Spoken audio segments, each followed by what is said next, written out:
I'm trying to get more regular with my video uploads at this point. Trying to put something up around once every week. But I've been looking at what I've had, and it's all basically the same thing. You know, review of a gun here, shooting something here. The camera test was something interesting, but I don't have anything really practical.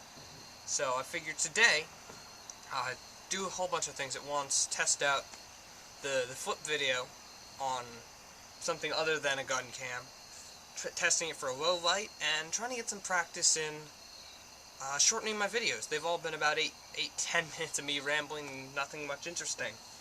So today, I decided to break down the gear and such that I would use when I'm out in the field. This is really my heavy-duty kit. I've only used this whole setup about a total of 4 times, 4 days, probably about 20 games. But during the course of those 20 games, when I'm playing series with this kit, I have never once been hit. So this is my hardcore setup, I guess you would say. Now, I'm not going to get all gillied up for the video, because that takes too long, but I have that sort of thing.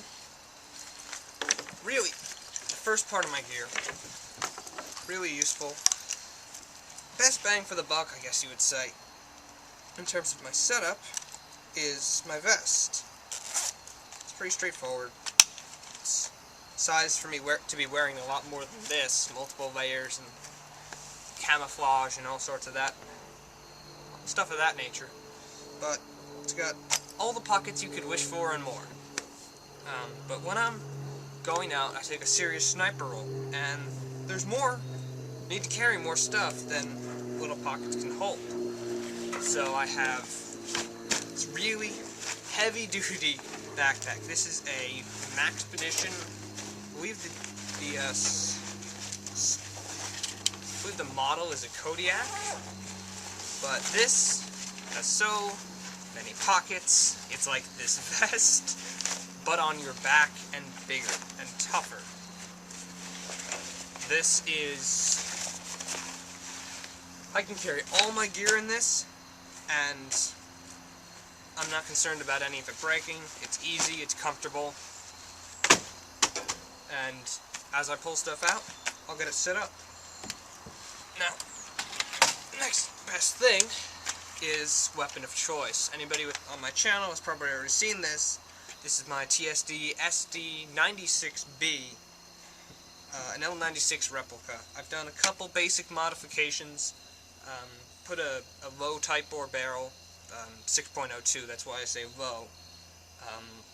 Padded up the stock, sealed up some of the air escape and stuff like that, and it still functions really great.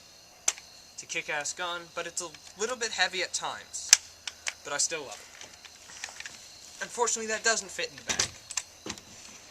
The next is a rifle I haven't brought out. Something I only use in more of a CQC round. This is UTG Master Sniper, modeled after an M40. Now, I've had this for so long that it's much lighter weight, the weight is much more centered at the back, and I use it usually without sights or with a small, low power optic, simply for quick engagements, because not forcing the bolt, that's smooth motion. And I can hit the 5-gallon bucket underneath that boat back there 90% of the time. That's all I need. Next is the sidearm. I carry the 45 replica that I mentioned before, and something with these, this is a spring pistol, and a little trick I use with my secondary mag. In the case that you hit this little button that ejects all your BBs, put a strip of thin duct tape over the top, so when you inevitably hit this, your BBs don't go flying all over the place. And when you need to use it, you just rip it off,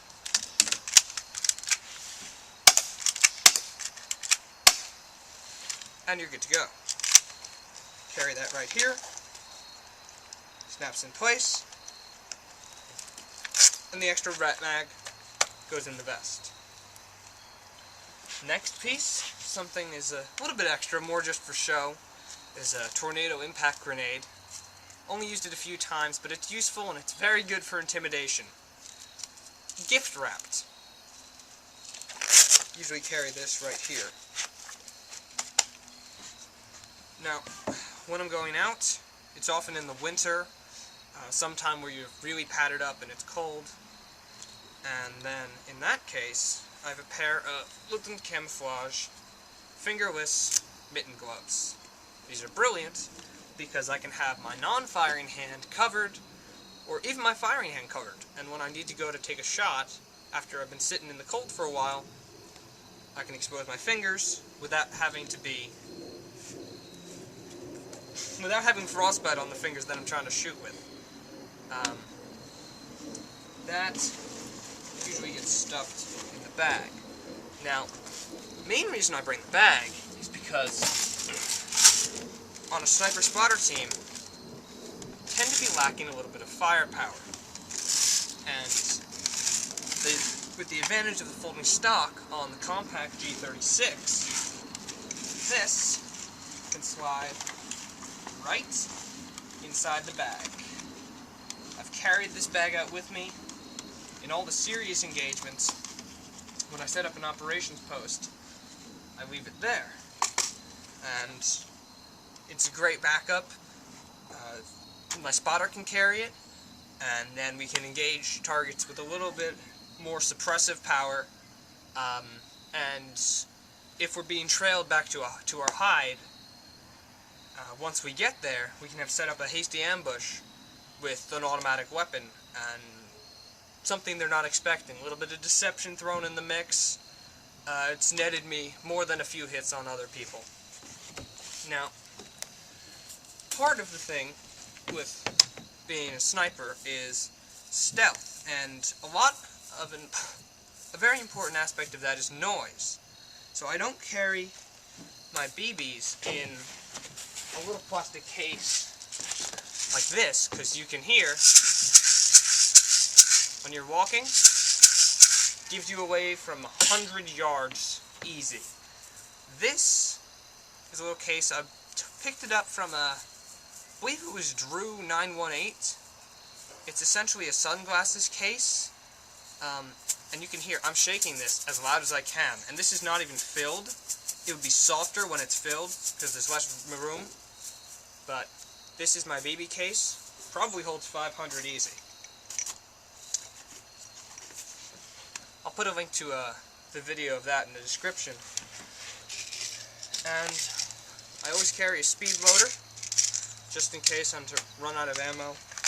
In one of my sniper magazines, it's very important to have the backup. When I'm going out and I'm playing serious, manual rangefinder. Because once you hit distances of about 30-35 yards with rifles like these, the drop-off starts to get extreme. You really need to know the difference between 40 and 50 yards is a big drop when you're trying to hit a target, especially if it's concealed or only part of them is showing. It can be very difficult to hit, and you really need to know the range you're shooting at. Sometimes I might carry out a bipod, but normally I'll just stuff that in the bag because the L96 is already very front heavy as a piece of equipment. Adding the extra pound plus on the front doesn't help with trying to travel over long distances.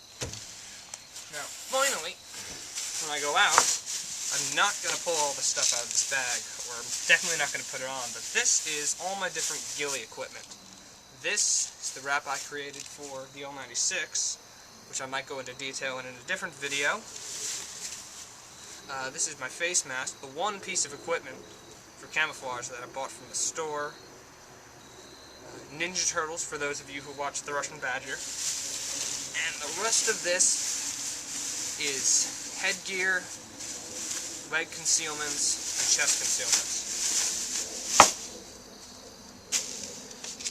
And actually, last but not least, when I go out, I'm starting to pack the flip video. I can't show you it because I'm recording with it right now, in this shockproof case. once you're all geared up, good hunting.